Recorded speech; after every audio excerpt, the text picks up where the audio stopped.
श्रोतागण, जरा थम जाइए। राधे राधे। आज हम बात करने जा रहे हैं छठ महापर्व के उस पवित्र दिन की जब व्रती माँ के घर में गूंजती है सूर्य देव की आराधना की मधुर ध्वनि। जब मिट्टी के चूल्हे पर पकता है गुड़ चावल का प्रसाद और जब व्रत की तपस्या अपने चरम पर पहुंचती है। हाँ, आज हम बात कर रहे हैं खरना की। खरना शब्द सुनते ही मन में एक अलग सी पवित्रता उतर आती है। ये छठ पूजा का दूसरा दिन होता है। कार्तिक शुक्ल की द्वितीय तिथि, जिसे पूरे उत्तर भारत में विशेष श्रद्धा से मनाया जाता है। इस दिन का अर्थ सिर्फ उपवास नहीं, बल्कि शुद्धिकरण और संयम होता है। पहले दिन नहाए खाए के बाद ये दूसरा दिन है जब व्रती माँ पूरे दिन निर्जला उपवास रखती है, दिन भर जल तक ग्रहण नहीं करती और शाम के समय खरना प्रसाद ग्रहण कर व्रत को अगले चरण में ले जाती हैं। कहते हैं छठ मैया के आशीर्वाद की शुरुआत यहीं से होती है, जहां माँ अपनी आत्मा की पवित्रता से सूर्य देव तक पहुंचने की साधना आरंभ करती हैं। कथा है कि प्राचीन काल में जब माता कुंती ने अपने पुत्र कर्ण को सूर्य देव से प्राप्त किया, तब उन्होंने अपने पुत्र के जन्म का आभार सूर्य देव को अर्पित किया। कर्ण भी सूर्योपासक बने और उन्होंने कहा कि जो भी सूर्य देव की आराधना करेगा उसे जीवन में तेज और तृप्ति मिलेगी। कहा जाता है उसी परंपरा से छठ पूजा की शुरुआत हुई और खरना उस तपस्या का दूसरा चरण बना, जहां मनुष्य सूर्योदय से अपनी आत्मा को जोड़ने की साधना करता है।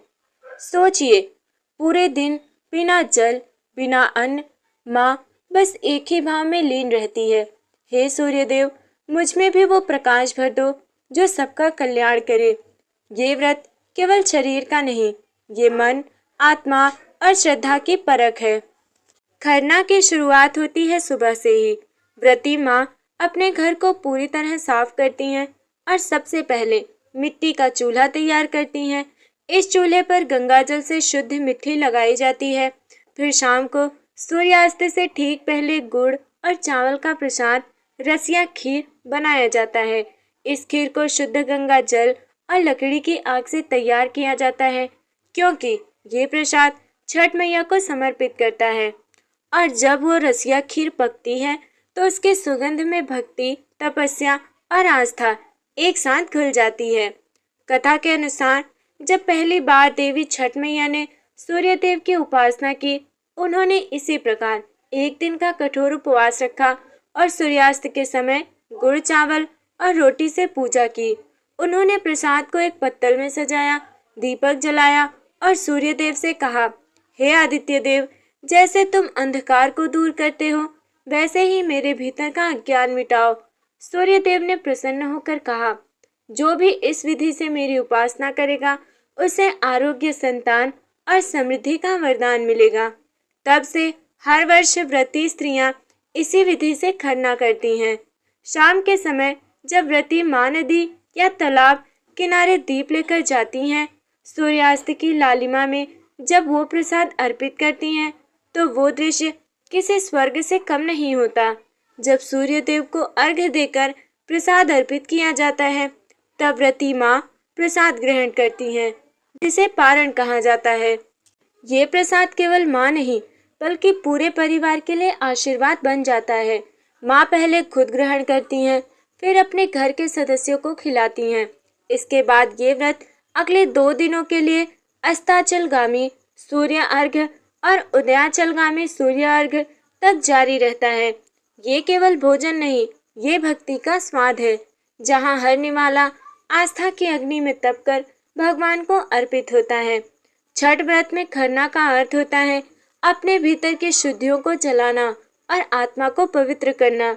जब माँ पूरे दिन बिना जल रहकर केवल सूर्यास्त के बाद प्रसाद लेती हैं, तो ये उनकी साधना की गहराई को दिखाता है। ये व्रत बताता है कि संयम ही सबसे बड़ा तप है। छठ की आरती में कहा जाता है, उठ सूर्य भगवान अर्घ देवे आई। इस एक पंक्ति में छिपा है वो भाव जहाँ माँ खुद सूर्य देव के प्रकाश में खो जाती हैं और अपने बच्चों, परिवार और समाज के कल्याण की कामना करती हैं। और अब जब सूर्य अस्त हो गया है, व्रती माँ प्रसाद ग्रहण कर लेती हैं। रात भर वो अपने भीतर सूर्य की रोशनी को संजोए रखती हैं। फिर कल तीसरे दिन जब अस्ताचलगामी सूर्य को अर्घ्य दिया जाएगा, तब ये साधना और भी दिव्य हो जाती है। श्रोतागण, सूर्यदेव अस्त हो चुके हैं। आकाश में धीरे धीरे चांद की कोमल रोशनी उतर रही है। व्रती माँ ने प्रसाद ग्रहण कर लिया है, लेकिन क्या व्रत यहाँ समाप्त होता है? नहीं, ये तो बस एक नई साधना की शुरुआत है। खरना की रात को व्रती माँ प्रायः मौन व्रत रखती हैं। ये बहुत कम बोलती हैं, केवल नाम स्मरण, ध्यान और श्रद्धा में लीन रहती हैं। ऐसा कहा जाता है कि इस रात माँ अपने भीतर सूर्य देव का ध्यान करती हैं और आने वाले अस्ताचलगामी अर्घ्य के लिए अपनी आत्मा को तैयार करती हैं। रात के इस समय व्रती माँ का कमरा एक छोटे मंदिर में बदल दिया जाता है। दीपक की लौ टिमटिमाती रहती है और उस लौ में जैसे माँ छठ मैया की उपस्थिति महसूस होती है। जब पूरी दुनिया से जाती है, व्रती माँ तब भी जागती रहती है, क्योंकि वो जानती हैं उनका ये जागरण पूरे परिवार की रक्षा का संकल्प है। कहते हैं इस रात सूर्यदेव अस्त होने के बाद भी अपनी किरणों से पृथ्वी को छूते हैं। वही किरणें उन घरों में पहुंचती हैं जहां छठ व्रत चल रहा होता है। इसलिए खरना की रात को सूर्य की दिव्यता और चंद्रमा की शीतलता एक साथ अनुभव की जाती है। ये संतुलन, तप और शांति, यही तो छठ मैया की सबसे बड़ी देन है। एक ओर तपस्या की गर्मी, दूसरी ओर भक्ति की ठंडक, और इसी संगम में जन्म लेती है आध्यात्मिक पवित्रता। कहते हैं जब व्रती माँ खरना की रात अपने दीपक को देखती हैं, तो उसमें उन्हें सूर्यदेव का चेहरा दिखाई देता है।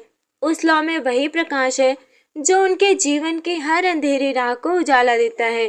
खरना के बाद जो प्रसाद बांटा जाता है, वो सिर्फ भोजन नहीं होता, बल्कि आशीर्वाद का प्रतीक होता है। गांव-गांव में लोग ऐसा कहते हैं, जिसे खरना का प्रसाद मिल जाए, समझो मैया ने कृपा कर दी। उस खीर में गुड़ की मिठास और भक्ति की गहराई दोनों होती है। रोटी और केला के साथ जब ये प्रसाद ग्रहण किया जाता है, तो मानो सूर्यदेव का आशीर्वाद स्वयं उतर आता है। वो प्रसाद, वो सुगंध, वो दीपक की लौ, सब मिलकर जैसे कह रहे होते हैं, अब तीसरे दिन की तैयारी शुरू करो, क्योंकि सूर्यदेव को अर्घ्य देने का समय आने वाला है। खरना समाप्त होते ही पूरे घर में एक अलग ऊर्जा फैल जाती है। महिलाएं अगले दिन के अर्घ्य के लिए सूप, डाला और फलों का प्रसाद तैयार करने लगती हैं। कच्चा दूध, केला, नारियल, गन्ना और ठेकुआ, इन सभी चीजों को बड़े आदर और पवित्रता से सजाया जाता है। हर वस्तु को गंगा जल से धोया जाता है और हर परिवार सदस्य को बताया जाता है, अब से शुद्ध रहना है, किसी प्रकार की अपवित्रता नहीं करनी है। ये रात केवल तैयारी की नहीं, ये संवेदनाओं की साधना की रात होती है। हर माँ, हर बेटी, हर व्रती अपने मन में एक ही संकल्प दोहराती है, कल जब सूर्य उदय होगा तो मैं उसे अपनी भक्ति का अर्घ्य दूंगी। खरना केवल व्रती का नहीं, पूरे परिवार का पर्व होता है। घर के छोटे बच्चे भी पूरे उत्साह से माँ की मदद करते हैं। कोई केला सजाता है, कोई ठेकुआ रखता है, तो कोई दीपक में बाती डालने में मदद करता है। इसमें केवल पूजा नहीं, बल्कि परिवार का एकत्व झलकता है, क्योंकि छठ पर्व हमें ये सिखाता है कि भक्ति तब पूर्ण होती है जब उसमें परिवार, प्रेम और साझेदारी का भाव हो। रात के गहराने के साथ जब दीपक की लौ छोटी होती जाती है, तब माँ के भीतर भक्ति की लौ और भी प्रज्वलित हो उठती है। गांवों में इस रात लोकगीत गाए जाते हैं। काचा ही बांस के बहंगिया, बहंगी ले ले आई हाँ, छठ मैया तो है बा महिमा, महिमा परम्पार। ये गीत केवल शब्द नहीं, बल्कि पीढ़ियों की भावनाओं की विरासत होती है। हर सुर में माँ की तपस्या, हर ताल में उसकी श्रद्धा गूंजती है। और जब महिलाएं समूह में ये गीत गाती हैं तो लगता है मानो पूरा आकाश भी सुन रहा है। हर स्वर में छठ मैया का नाम है, हर दिल में उनका प्रकाश है। ये वही रात है जब भक्ति केवल पूजा में नहीं बल्कि हर सांस में जीवित होती है। जब रात अपने अंतिम चरण में पहुंचती है, व्रती माँ अगले दिन के अस्ताचलगामी सूर्य अर्घ्य की प्रतीक्षा करती हैं। वो जानती हैं कि ये व्रत केवल उनके लिए नहीं बल्कि उनके पूरे परिवार, समाज और संसार के कल्याण के लिए हो रहा है। उनकी आंखों में थकान होती है पर मन में एक अनोखा प्रकाश होता है। वो कहती हैं, माँ, कल जब सूर्य अस्त होगा मैं उसे अपनी भक्ति का दीप दिखाऊंगी और आपसे केवल यही वर मांगूंगी, सबके जीवन में सुख शांति बनाए रखना। रात समाप्त होती है पर साधना अब और गहराती है क्योंकि अगला दिन सूर्यदेव को पहला अर्घ्य देने का दिन छठ मैया की भक्ति का सबसे उजला क्षण होता है। श्रोतागण, जाइएगा नहीं, जरा ठहरिए। अब हम लोग एक ऐसी अनोखी कथा सुनने जा रहे हैं जो सिर्फ एक स्त्री की नहीं बल्कि हर उस माँ, हर उस बहन, हर उस नारी की कथा है जो अपने परिवार की सुख शांति के लिए अपना सर्वस्व अर्पण कर देती है। बहुत समय पहले की बात है। बिहार के एक छोटे से गांव में सुरभि नाम की एक नारी रहती थी। उसका जीवन बहुत ही साधारण था। मिट्टी का घर, आंगन में तुलसी का बिरवा और कोने में गंगा जल से भरा एक छोटा घड़ा। सुरभि अपने पति और 2 छोटे बच्चों के साथ दिन गुजारती थी। पति खेतों में मेहनत करते पर उस वर्ष जैसे धरती रूठ गई थी। ना बादल बरसे, ना फसल उगी, घर में अन्न तक खत्म हो गया। एक दिन जब वो गंगा किनारे जल लेने गई तो उसने देखा कुछ स्त्रियां छठ व्रत की बातें कर रही थी। वे कह रही थी, छठ मैया के व्रत से सब दुख दूर हो जाते हैं। खरना का दिन तो विशेष होता है। उस दिन मैया घर में स्वयं आती हैं। सुरभि का मन ठहर गया। उसे लगा जैसे मैया ने सीधे उसके कानों में कहा हो, बिटिया, आस्था रखो, मैं तुम्हारे द्वार आऊंगी। संध्या समय उसने अपने पति से कहा, जी, इस बार मैं छठ मैया का व्रत करना चाहती हूँ। शायद मैया हम पर भी कृपा करें। पति ने मुस्कुराकर कहा, तुम्हारी आस्था सच्ची है, माता रानी जरूर सुनेंगी। दूसरे दिन भोर होते ही वो स्नान करके स्वच्छ वस्त्र पहनती है, घर के आंगन में झाड़ू लगाती है और तुलसी पर जल चढ़ाकर प्रण करती है, माँ, मैं आज का व्रत पूरी पवित्रता से निभाऊंगी। जब तक खरना पूरा ना हो मैं जल भी ग्रहण नहीं करूंगी। दिन भर उसने एक दाना तक नहीं खाया। धूप तेज थी पर उसके चेहरे पर थकान नहीं थी, सिर्फ एक सुकून था, जैसे किसी अदृश्य शक्ति ने उसे सहारा दिया हो। सूर्य ढलने से पहले सुरभि मिट्टी के चूल्हे पर चढ़ी। उसने गुड़ की खीर बनाई। चावल और दूध से खीर की हल्की मीठी महक पूरे घर में फैल गई। साथ में रोटी भी बनाई, गेहूं की, शुद्ध घी में सिकी हुई। हर बार वो मंत्र बुदबुदाती रही, ओम सूर्याय नमः। छठ मैया, मेरे घर में सुख और शांति लाओ। बच्चे पास में बैठे थे, भूख से रो रहे थे। एक ने पूछा, माँ, हम कब खाएंगे? सुरभि ने धीरे से मुस्कुराकर कहा, बेटा, जब सूर्य मैया डूब जाएंगे तब हम सब मिलकर प्रसाद ग्रहण करेंगे। अभी तो ये मैया के लिए है।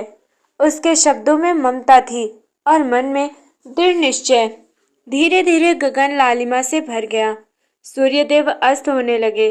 सुरभि ने सिर पर चुनरी ली, प्रसाद का थाल उठाया और गंगा तट की ओर चली। वहां दर्जनों स्त्रियां खड़ी थी, सबकी आंखों में आस्था और सबके हाथों में आस्था का दीपक। धीरे धीरे सबने मंत्रोच्चार किया, ओम आदित्याय नमः। छठ मैया, हमारी मनोकामना पूर्ण करो। सुरभि ने आंखें मूंद ली। आंसू उसके गलों से बहने लगे पर मन हल्का लगने लगा। वो बोली, मैया, मेरे घर की गरीबी मिटा दो, मेरे बच्चों का भविष्य उज्जवल कर दो। तभी हवा का झोंका आया, दीपक की लौ लहराई पर बुझी नहीं, जैसे माता ने कहा हो, मैं हूं तो डरो मत। वो घर लौटी। सबने प्रसाद ग्रहण किया। रात बीती और सुबह जब आंख खुली तो गांव में हल्की बारिश हुई थी। धरती भीगी थी। खेतों में हरियाली छलकने लगी थी। लोग बोले, सूर्य भी देखो, बरसात हुई, तुम्हारा व्रत सफल हुआ। उसने आसमान की ओर देखा। सूर्य की पहली किरण उसके चेहरे पर पड़ी और वह मुस्कुराई। धन्य हो मैया, आपने मेरी पुकार सुन ली। उसके पति ने कहा, तुम्हारी श्रद्धा ने ही ये चमत्कार किया। आज भी जब खरना का दिन आता है, गांव की स्त्रियां कहती हैं, सुरभि जैसी नारी ही छठ मैया की सच्ची उपासिका थी। ये कथा हमें सिखाती है कि छठ व्रत का अर्थ सिर्फ भूख से संयम नहीं, बल्कि अपने मन की अशुद्धियों को त्यागना है। खरना का दिन वो होता है जब हम मैया को आमंत्रित करते हैं कि वे हमारे घर की चौखट पर आएं और कृपा बरसाएं। तो श्रोतागण, ये थी सुरभि की कथा, आस्था की, तपस्या की और ममता की। कल हम सुनेंगे छठ मैया के तीसरे दिन की कथा, जब डूबते सूर्य को अर्घ्य दिया जाता है और भक्ति का सागर अपने चरण पर पहुंचता है। श्रोतागण, अब उस क्षण का आगमन हो चुका है।